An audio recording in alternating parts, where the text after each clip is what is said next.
তুমি এখনো বেনামাজি, এখনো সকালবেলা তুমি ঘুমাও, এখনো তুমি আল্লাহকে ভুলে আছো, এখনো তোমার কাছে তওবার কথা তোমার চিন্তাতে আসে নাই। তুমি অনেক কিছু হতে পারো, তুমি মুসলমানের কাতারে থাকবা না। তুমি অনেক কিছু হতে পারো, তুমি ইসলামের কাতারে থাকবা না। যারা নামাজ পড়ো না, তুমি টের পাও না, মসজিদের দরজা তোমার জন্য বন্ধ হয়ে যাবে। তুমি মনে রেখে দিও, মসজিদের সাথে তোমার সম্পর্ক তোমার হয় নাই, তুমি জান্নাতের দরজা তুমি খুলতে পারবা না। নামাজের ব্যাপারে আমাদের কোনো সহজতা নাই, কোনো কম্প্রোমাইজ নাই, কারোর সাথে আমার সম্পর্ক নাই। নামাজ আছে তো সম্পর্ক আছে, নামাজ নাই আল্লাহর সাথে তার সম্পর্ক নাই, আমার সাথে তার কোনো সম্পর্ক নাই। আপনি ঘোষণা দেন, পরিবেশ সুন্দর হয়ে যাবে, তওবা কবুল হবে, আল্লাহ আমাদেরকে রক্ষা করবেন, আল্লাহ আমাদেরকে রক্ষা করবেন ইনশাআল্লাহ। আল্লাহর কাছে তওবা করে করে কাঁদে, মাবুদ আমাদেরকে তুমি এই গজব থেকে বাঁচাও, আমাদের গজব থেকে বাঁচাও। আল্লাহ যেন সবাইকে হেফাজত করে, আল্লাহ যেন সবাইকে হেফাজত করে। নামাজ যারা পড়ে না, ঘাড় ধরে ধরে তাদেরকে আনেন। কেন নামাজ পড়বা না? তুমি মুসলমান, এই মুহূর্তে তুমি আমরা এক কাতারে দাঁড়াই। এটা যদি আপনার সন্তান হয়ে ধরেন, নামাজ পড়তে আসো। মুহাম্মদ সাল্লাল্লাহু আলাইহি সাল্লামের কথা কঠিন ছিল নামাজের ব্যাপারে। রাসূল সাল্লাল্লাহু আলাইহি সাল্লাম বলেছেন, তোমার সন্তান 7 নামাজ শিখাও, তোমার সন্তান 10 নামাজ না বলে তার পিটাও। কে বলেছেন? কে বলেছেন? রাসূল বলেছেন। তাহলে রাসূল কঠিন হলেন না? নামাজের ব্যাপারে কঠিন না? নামাজের ব্যাপারে আমরা কখনো সহজ হব না। সুতরাং আমার রাসূলের কথা হলো, তওবা তো তখন পর্যন্ত। আমার আল্লাহ বলেছেন, লাইসাতিত তাওবাতু লিল্লাযিনা ইয়ামালুনা সাইয়্যাত। একটা মানুষ পাপ করার পর সে তওবাটাকে লেন্দি করে, তওবাটাকে সে দূরে সরিয়ে দেয়, মনে করে এখন না, আরো পরে তওবা করবো, খালি পরে করতে লাগে, তার জন্য তওবা নাই। হাত্তা ইদা হাদারা আহাদাহুমুল মাউত, যখন মৃত্যুর দুয়ারে চলে যায়, যখন সে কোয়ারেন্টাইনে চলে যায়, যখন সে আইসিইউতে যায়, তখন বলে ইন্নী তুবতুল আন, এখন তওবা করতেছি। আল্লাহ বলেন, এটা আমার কাছে তওবা না। যারা এইভাবে তওবা করে তাদের তওবা আল্লাহ বলেন লাইসাতিত তওবা, এটা তওবা নয়, এই তওবা আমি কবুল করি না। রাসূল সাল্লাল্লাহু আলাইহি সাল্লাম বলেছেন, মা লাম ইয়াতাগাররির, যখন গড়গড় আরম্ভ হয়ে যাবে তখন আর তওবা কারো কবুল করা হবে না। গোটা পৃথিবীর মধ্যে কিন্তু গড়গড়ার পর্যায়ে চলে আসছে। এখনই আমাদেরকে ফিরে আসতে হবে, আপনাদেরকে একটা সুন্দর পরিবেশে চলতে হবে। যেটা বলা হয়েছে, আমাদের হাত পা মুখ এগুলি সবসময় আমরা ধোবো, আমরা একটু পরপর হাতগুলি ধোবো। আমরা যখন হাত ধুইতে যাব, আমরা হাত ধোবো না, আমরা উজু করে নেব, ঠিক না? আমরা কি করে নেব? উজু করে নেব। মুমিন কখনো কি থাকে না, নাপাক অবস্থায় থাকে না। কারণ আল্লাহ বলেছেন, যারা মুতাতাহিরিন, যারা পবিত্র থাকে, আল্লাহ বলেন আমি তারে ভালোবাসি, আমি তারে ভালোবাসি, আমি তারে ভালোবাসি। সুতরাং আমরা কি করব? হাত মুখ সবসময় ধোবো। এখন ধোয়াটা হবে আমাদের উজু। বাথরুম থেকে আসলেন উজু করবেন, যখন খাওয়া দাওয়াতে বলবেন হাত ভালো করে ধোবেন। আপনি নামাজ পড়বেন, 5 ওয়াক্ত নামাজ 5 বার আপনার জন্য উজু। আপনি যখন কোরআন তেলাওয়াত করবেন তখন উজু। আপনি চিন্তা করলেন এখন আমি কি ইবাদত করবেন, উজু করে নেন। আপনার জন্য বারবার উজুর মাধ্যমে আল্লাহকে সন্তুষ্ট করার একটা পরিবেশ আপনার দেহের মধ্যে সৃষ্টি হয়ে যায়। আত্মার পবিত্রতা তওবা, দেহের পবিত্রতা হলো উজু। আল্লাহ যেন সবাইকে করার তৌফিক দান করে দেন। দ্বিতীয়ত, সফর বন্ধ করে দেন। এই বাড়িতে বেড়াতে যেতে হবে, ওই বাড়িতে যেতে হবে, বন্ধ করে দেন। এটা নাজায়েজের কিছু না, শরীয়ত বিরোধী কিছু না। রাসূল সাল্লাল্লাহু আলাইহি সাল্লাম বলেছেন, এই ধরনের পরিবেশ হলে এক এলাকায়, যে এলাকায় হয়েছে ওই এলাকায় ঢুকবে না, আর ওই এলাকার মানুষ বের হবে না। এটা রাসূলের কথা। এখন মহামারী কোনো এলাকায় নাই, গোটা পৃথিবীতে হয়ে গেছে। বের করে যাবে না, ওই এলাকায় গেলে বাঁচা যাবে, মহামারী হবে না, এমন কোনো জায়গা বাকি নাই। গোটা পৃথিবীর সবটাই এখন মহামারীর স্থান হয়ে গেছে।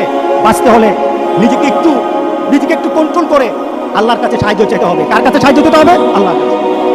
দ্বিতীয়ত, বাজারে দরকার আছে, বাজার আপনি যাবেন, তবে স্বভাব সুলভ বাজারে যাওয়া হবে না।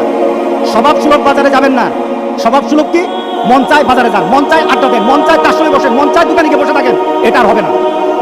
কি বলেন? একটা সুস্থতা পরিবেশ ফিরিয়ে আনতে হবে। কি করতে হবে? আপনি আপনার ঘরেই থাকেন, আল্লাহর কাছে কাঁদেন, আপনি হেঁটে চড়ে, আপনি বাজারে আড্ডা দিয়ে, আপনি আরেক বাড়িতে গিয়ে আপনি তো তওবা করতে পারবেন না। আপনি ঘরের কোণে বসে থাকেন, আপনি দেখবেন চোখ দিয়ে পানি চলে আসবে। ফ্রান্স থেকে একটা ছেলে ফোন দিল আমাদের গ্রামের, মাসুদ নামে। সে বলতেছে, হুজুর আমাকে মাফ করে দিয়ে। বাহির থেকে যতগুলো ফোন আসতেছে শুধু মাফ চা। আমি বললাম, তোমরা আমাকে মাফ করে দিও, আমাদেরকে মাফ করে দিও। হুজুর ঘরের মধ্যে আটকে আছি, বের হতে পারি না, দরজাটা খুললেই পুলিশ, দরজা করে বের হলে পুলিশ ধরে নেয়, ঘর থেকে বের হতে পারি না। একটা চিন্তার মধ্যে পড়ে গেছি। আমি চিন্তা করলাম, এই যে মাপ চাওয়া, তওবা করা, একটা মানসিকতা সৃষ্টি হওয়া ঘরের মধ্যে বসে থাকার কারণে সৃষ্টি হয়েছে। আপনি ঘরে বসে থাকেন, তওবা করেন আল্লাহর দরবারে, এত হাঁটাহাঁটি করবেন না। এটা বাংলাদেশ থেকে বাংলাদেশ সরকার এটা আমাদেরকে বলতেছে, কিন্তু আমরা শুনছি না।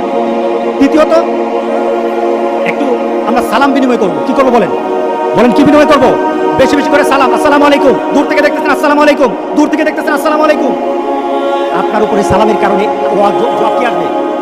জবাব কি আসবে বলেন? ওয়ালাইকুম সালাম। পারস্পরিক শান্তি আল্লাহর কাছে কামনা করি সালাম বিনিময়ের মাধ্যমে। হ্যান্ডশেক করা দরকার নাই, হাত লাগানো দরকার নাই। কারণ বর্তমান মেডিকেল সায়েন্সের ওরা যখন বলছে যে এটা থেকে একটু বিরত থাকা দরকার আছে, বর্তমান প্রেক্ষাপটে গভর্নমেন্ট থেকে যে অর্ডারগুলি আছে, এরপরে মেডিকেল সায়েন্স থেকে যে কথাগুলি আছে, এগুলি মানো আমাদের দরকার। কারণ মেডিকেল সায়েন্সের কথাগুলি তাদের নিজস্ব কথা নয় তো।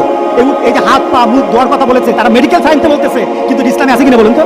আছে। এইভাবেই তো বলা হচ্ছে।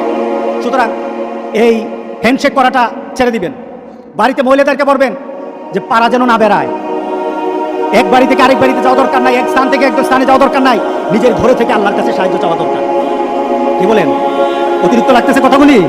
হ্যাঁ, উন্নত দেশে আপনার ছেলের কাছে ফোন দিয়ে দেখেন কি অবস্থা। এবার নিজে চিন্তা করেন, বাংলাদেশে যদি বেড়ে যায় তাহলে বাংলাদেশের অবস্থা ওই দেশের মতো হবে না, আর কঠিন হয়ে যাবে। এরপর আমাদের যেটা করতে হবে, আমরা নামাজ পড়ব, মসজিদে এসে নামাজ পড়ব। তবে আমরা মসজিদে একত্রিত হবে বলে কিছুটা স্বাস্থ্যসম্মতভাবে আসবো, নিজেকে একটু পরিষ্কার করে আসবো। কারো যদি কাশি থাকে একটু যদি রুমাল নিয়ে আসবেন, অথবা নিয়ে আসবেন। যেন কাশি দেওয়ার সময় মুখটা ধরা হয়। এই মুখ ধরা, হাঁচি দেওয়ার সময় মুখ ধরা, এটা ডাক্তাররা বলতেছে নাকি মুহাম্মদ সাল্লাল্লাহু আলাইহি ওয়াসাল্লাম বলছে? বলেন, কাশি দেওয়ার সময় আপনি কাশি দিলেন, হাঁচি দিলেন, এই মুহূর্তে আপনার মুখে হাত দিবেন অথবা রুমাল ধরবেন, এটাকে আটকে দিবেন। এটার কথা কি ডাক্তার বলেছে নাকি রাসূল বলেছে? রাসূল বলেছে। আমার রাসূলের কথা। ডাক্তার বলেছে বলে মানবো তা নয়। আমি আমার রাসূলের কথা অনুযায়ী আমাকে আমল করতে হবে, ঠিক না? শুধু এখন নাকি সবসময় করতে হবে। তবে এখন সতর্ক থাকতে হবে। কিছু অ্যান্টি ব্যাকটেরিয়া কিছু জিনিসপত্র আমাদের সাথে একটু থাকা দরকার। কারণ এটার স্রষ্টা কিন্তু আল্লাহ, এটা সিস্টেম আল্লাহ এভাবে দিয়েছেন। এভাবে আমাদের হাত ধুতে হবে। মানে কি, হাতের পয়জন, হাতের মধ্যে যত ব্যাকটেরিয়া আছে দূর করে দেবো, এরপর খাবো। এটা আমার রাসূলের সুন্নাত। আমাদের এই ব্যাপারটা হাইজিনিক পরিবেশ করতে হবে। আমি মসজিদে, বাকি সব মসজিদগুলি যারা আপনারা আমার কথা শুনবেন, আপনারা এই মসজিদগুলির মধ্যে এগুলি চালু করে দিবেন। যদি মসজিদগুলির মধ্যে আমাদেরকে যারা আসতে হয়, তাহলে আমাদেরকে মসজিদগুলি চালু রাখতে হবে। কি বলেন? মসজিদ আমাদের চালু রাখতে হবে। আমরা চাই না মসজিদের মধ্যে দরজাটা বন্ধ হয়ে যাক আর আমি মসজিদের পাশ দিয়ে হেঁটে হেঁটে চলে যাই, এমন পরিবেশ যেন আল্লাহ না করে। আর কি করব? নিজেদেরকে পরিষ্কার পরিচ্ছন্ন রাখবো, বাড়িঘর পরিষ্কার পরিচ্ছন্ন রাখবো। আমাদেরকে এই পরিবেশগুলি করা দরকার। এটা ইসলাম, ইসলাম মুতাতাহিরিন ইউহিব্বুল মুতাতাহিরিন। যারা পবিত্রতা অর্জন করে, আল্লাহ রাসূল বলতে, আল্লাহ বলতেছেন আমি তার ভালোবাসি। আপনার গোসল সবসময় করবেন, হাত মুক্ত হবেনি। ইনশাআল্লাহ আল্লাহ আমাদেরকে এই বিপদ থেকে বাঁচিয়ে দিবেন ইনশাআল্লাহ। বলি আমরা তওবা করব। রাজি আছি তো সবাই? কতবার করবেন? রাসূল সাল্লাল্লাহু আলাইহি সাল্লাম বলেন আমি প্রতিদিন 100 বার তওবা করি। আমরা কতবার তওবা করব? গনে গনে দরকার হলে 100 বার তওবা করব। রাজি আছি সবাই ইনশাআল্লাহ? তাহলে আজ থেকে আমার তওবার চেষ্টা আরম্ভ হয়ে যাবে। তবে তওবার চেষ্টা যদি চলতে থাকে, তওবার দরজা আল্লাহ বন্ধ করবে না। তওবা যদি চলতে থাকে, তওবার দরজা আল্লাহ বন্ধ করবে না। কোনো না কোনো সময় আল্লাহ বলবেন বান্দা তোর তওবার কারণে তোকে আমি মাফ করে দিলাম। আমরা এই কাজগুলি করবো তো ইনশাআল্লাহ? Rose TV 24. Enjoy by listening to the Holy Quran.